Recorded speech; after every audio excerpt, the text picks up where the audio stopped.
No silêncio anterior ao dilúvio, quando a Terra ainda era jovem, existiu um homem cujo nome atravessou milênios como um sussurro eterno: Metusalém.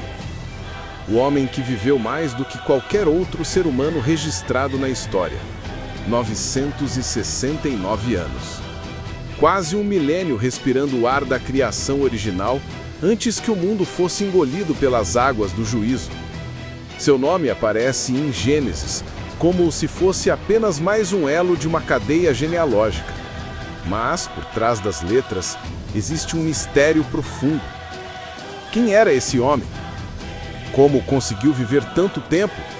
E por que, depois dele, os anos de vida humana começaram a despencar como folhas secas no vento? Metusalém nasceu em um tempo que hoje parece impossível. O mundo ainda carregava o frescor da criação. Seu avô era Enoque, o homem que andou com Deus e foi levado sem conhecer a morte, desaparecendo de forma misteriosa diante dos olhos dos homens. Seu pai, Lameque, também teria uma vida longa.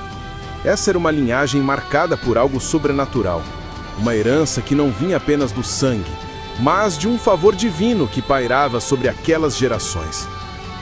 Naqueles dias, não era incomum que homens vivessem séculos. Adão, o primeiro homem, viveu 930 anos. Sete, 912. Jared, 962. Mas Metusalém o superou a todos. Imagine viver tanto que você veria não apenas seus filhos, mas seus netos, bisnetos, tataranetos e gerações tão distantes que seus nomes já seriam difíceis de lembrar.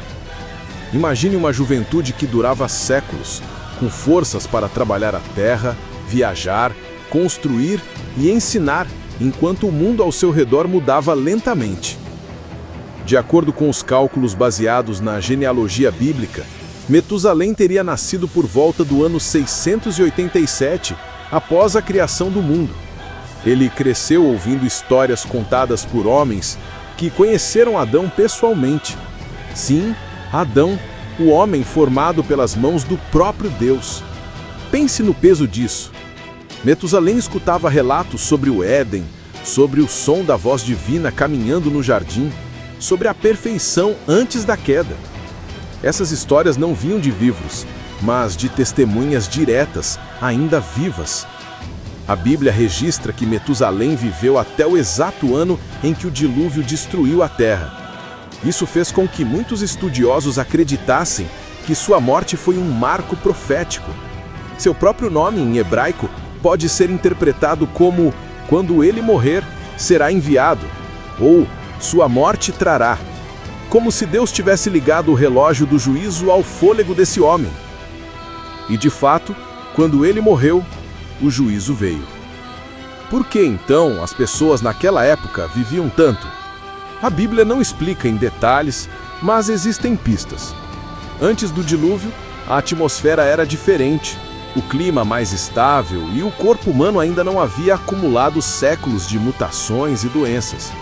Alguns estudiosos sugerem que uma espécie de cobertura de vapor envolvia a Terra, protegendo a vida dos raios nocivos que hoje aceleram o envelhecimento.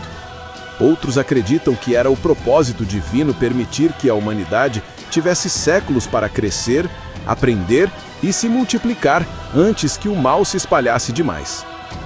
Mas com o passar dos anos, a corrupção aumentou. A violência dominou as cidades. A geração de Noé, que era bisneto de Metusalém, mergulhou em um abismo de pecados. E Metusalém viu tudo. Ele testemunhou a transição de um mundo exuberante e harmonioso para uma terra manchada de sangue e injustiça. E com cada inverno que passava, sabia que o fim se aproximava. Ele não entrou na arca, não sobreviveu às águas. Sua vida terminou no mesmo ano em que o dilúvio começou. Muitos acreditam que Deus segurou a destruição até o último suspiro do homem mais velho da história, como se sua presença fosse o último fio ligando a humanidade à paciência divina. Metusalém viveu tempo suficiente para ver a terra mudar de alma. No início, seus olhos se enchiam de cores vivas, o verde das planícies, o azul puro dos rios, o dourado suave do sol sobre a relva intocada. Mas conforme os séculos passavam, a beleza foi se manchando. O som dos rios passou a se misturar com o grito da violência. Povoados simples se tornaram cidades orgulhosas. As cidades se tornaram fortalezas da injustiça. A geração de Noé, que era bisneto de Metusalém, mergulhou de cabeça na corrupção. Homens adoravam ídolos feitos de pedra e metal, sacrificavam inocentes e viviam apenas para a sua própria glória. A terra estava cheia de sangue, e o homem mais velho do mundo, com quase 1000 anos de lembranças gravadas na mente, sabia que esse não era o mundo que Deus criou. Ele havia nascido numa era em que falar de séculos de vida não era espantoso. Os primeiros homens pareciam feitos de rocha e vento, sólidos e resistentes, carregando em si a perfeição inicial da criação. A própria Bíblia descreve que antes do dilúvio, a vida se estendia como um rio que nunca secava. Por que isso mudou? Alguns acreditam que o segredo estava no próprio mundo. Antes das águas caírem, a terra era envolta por algo que Gênesis chama de o firmamento. Muitos estudiosos interpretam que poderia existir uma espécie de camada de vapor ou água suspensa sobre o planeta, funcionando como um escudo contra radiações nocivas, criando um clima perfeito, sem extremos, onde o envelhecimento era lento e as doenças raras. Outros apontam para a pureza genética. O corpo humano criado perfeito por Deus não havia acumulado ainda as falhas e mutações que hoje carregamos. Cada célula funcionava no ritmo certo, sem desgaste acelerado. Mas existe uma outra explicação, defendida por alguns intérpretes e discutida há séculos. E se o segredo estivesse no calendário?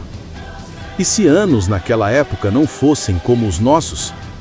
Segundo essa visão, os antigos poderiam estar contando ciclos lunares, cada um durando cerca de 30 dias, e chamando isso de anos. Se fosse assim, a idade de Metusalém cairia de 969 para cerca de 80 anos em nosso calendário moderno.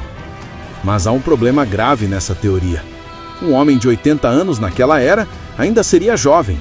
A Bíblia descreve que os patriarcas geravam filhos após os 100 anos. Se o cálculo lunar fosse aplicado, isso significaria que estariam tendo filhos com menos de 10 anos de idade, algo ilógico e biologicamente impossível. Por isso, muitos estudiosos descartam a hipótese lunar e mantêm a visão literal. Aqueles eram anos solares, como os nossos, e as pessoas realmente viviam séculos. A explicação, então, está na combinação da perfeição original da criação com um ambiente protegido e puro. Depois do dilúvio, tudo mudou. A camada de vapor desapareceu, a atmosfera perdeu parte da sua estabilidade e a própria superfície da Terra foi transformada pela força das águas. Montanhas se ergueram, mares se moveram e o clima começou a ter extremos. Sem a proteção, a radiação solar passou a agir com mais força sobre os corpos, acelerando o envelhecimento. A genética, já manchada pelo pecado, começou a degradar rapidamente, encurtando as vidas humanas. Nos últimos anos de Metusalém, a construção da arca dominava o horizonte. Ele podia ver de longe a madeira sendo cortada, as vigas sendo erguidas e o som das marteladas ecoando como um aviso que poucos queriam ouvir. Homens passavam e riam, zombando de Noé. Alguns diziam que aquilo era uma loucura, outros diziam que era a superstição. Mas Metusalém sabia. Talvez não conhecesse todos os detalhes, mas sentia nas entranhas que aquela arca era o último refúgio antes da tempestade. Não importa quanto tempo tenhamos, ele acabará. E quando acabar, será tarde demais para construir a arca. E talvez essa seja a parte mais impressionante da vida de Metusalém. Ele não foi apenas o homem mais velho, ele foi a última testemunha viva de quase toda a história do mundo antes do dilúvio. Se você está gostando de descobrir essas histórias não contadas da Bíblia, deixe seu like e se inscreva no canal Deus Cobrindo. Ative o sininho para não perder nenhum conteúdo que vai mexer com a visão sobre as Escrituras.